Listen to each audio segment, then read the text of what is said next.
Hey, yo, you good? Oh my god.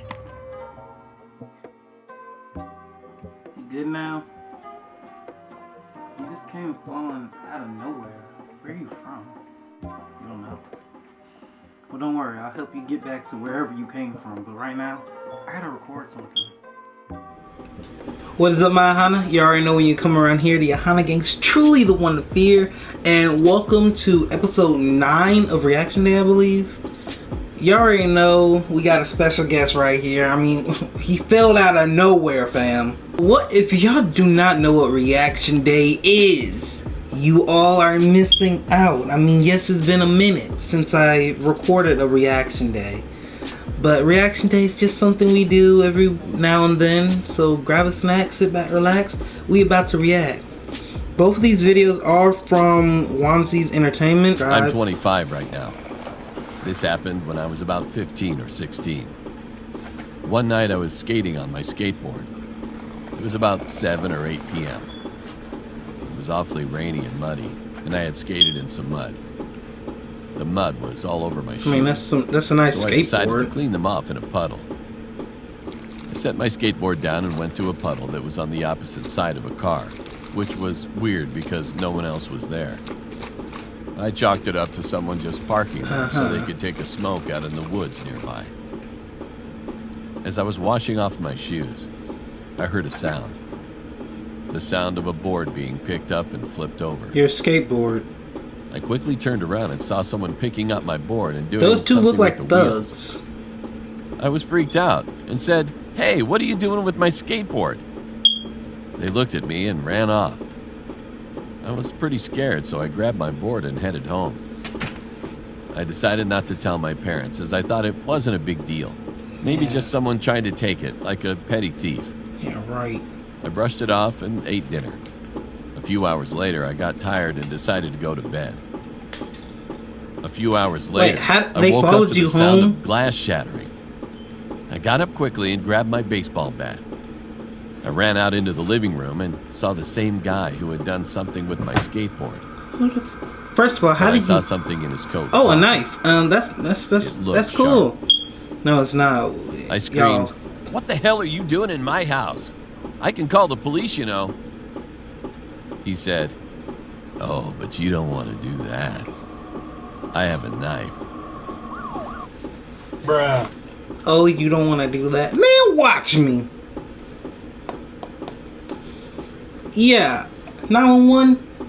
I got a guy who just followed me home and now he's threatening my life. FBI, open up! Come on through, fam. Come on through. I ran upstairs and grabbed my phone and called the cops. This should have been the first thing you did. 5 minutes later, they showed up. They arrested the man, and one cop came up to me. "Hey, we found him upstairs waiting for you outside your room. Apparently, you put a tracking device on one of the wheels of your skateboard. That's how they found him. He was planning to kill you and sell your organs on the deep web." Oh, okay. Nope.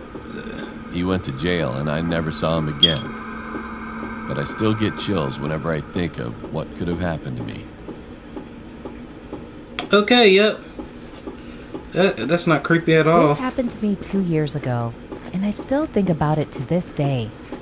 One summer, my family and I decided to visit my favorite cousin and her family because we were bored at home. I just love the animation style. We were so excited to finally see each other after so long.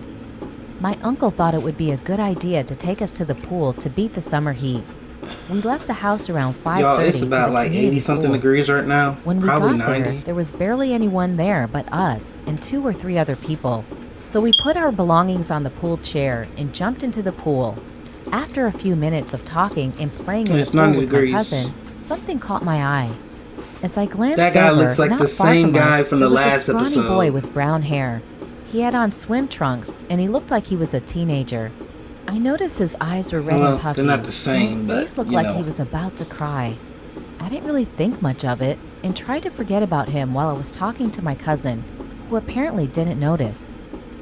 But every time I would glance over at him, I would notice every few minutes he would glance at his watch Who is he nervously, waiting for? which was bulky and black on his skinny wrist. 6:42, 6:51, 7:02, 7:13, 7:18. Around 7:30, When the sun was beginning to set, we decided to go home. Before we left, we took one last glance to see if he was still there, and sure enough he was, Okay, in I the don't same know what's position going on with his here. eyes fixated on the water below. I really don't know. It seemed like he was alone, and he had been there before we had arrived. Then me and my cousin went home and we forgot all about this strange experience. A few days later, we got the news that a teenage boy had taken his own life by drowning in the community pool. Okay. I was extremely shocked because it reminded me of the same boy I saw days ago at the same pool. One of the neighbors told us that the police reports claimed the night before he was on the dark web. Oh. He met a strange man who threatened him to complete a mission before sunset, or else he would find him and kill him and his family.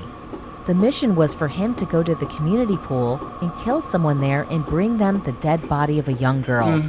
Perplexed and anxious, he decided to sacrifice himself instead. That's a true Police one. couldn't track down the man from the dark web, and I still wonder to this day what would have happened if the boy decided to actually complete the strange man's mission. What if the person he was supposed to kill was me or my cousin? All that what if stuff, y'all. That just teaches you a lesson. Don't go on the dark web. It's just crazy people there. Hey, editing Cario here. Cordell just wanted to remind y'all to like and subscribe. You don't want him to come to your house. Alright, let me get back to editing. Peace. I'm 30 years old, but this happened to me when I was 19. I was staying in a hotel because I was visiting a university that I wanted to attend. After I unpacked everything, I went out to a restaurant to eat and then came back again around 8 p.m. I was checking out Instagram while laying down in bed. About an hour later, a strange alarm started going off in my room, along with a white light flashing in the corner of the ceiling. A message started repeating, saying something along the lines of, "All guests remain in your rooms. This is a lockdown." I had never heard of a lockdown in a hotel room before. That's new. I didn't know hotels had alarms like this. I found it more interesting and exciting than anything else. Eventually, the alarm stopped, but the light kept flashing, and the message kept repeating every 20 seconds. It was only like 9:30 p.m., so I decided to switch on the TV for some background noise while I was getting ready for bed. I shut the light off when I was done and laid down and watched TV for about a half an hour before turning it off. The light in the corner of the ceiling, Still flashing? along with the message, was definitely going to disturb my sleep. I was thinking of calling the reception to see what was going on. A minute later, the phone started ringing, so I picked it up, and it was the reception. I was expecting them to tell me something about the alarm and when it would shut off. But instead, the person on the other end spoke in a very concerned voice. Okay. She told me to remain calm and walk out the door. So I Are took you that saying the guy was in the room opportunity with to her? inquire about what was going on. She told me that there was someone in the room with How? me and to When? get out What? immediately. I got off the phone and started looking around everywhere. You don't look around, you Part of me listen. was in the fact curious to see if someone was actually in the room. I checked under the bed and the bathroom, but nobody was there. Then I noticed a closet next to the bathroom door.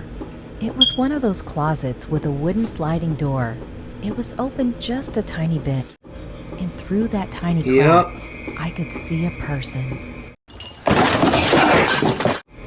At first, it wasn't really sinking in what I was seeing. You should have left the But when the room. door slid shut, that was when I freaked out and ran out the door. I mean, The people at the reception desk showed me some security cameras from an hour earlier of some sketchy-looking man walking around looking for a room.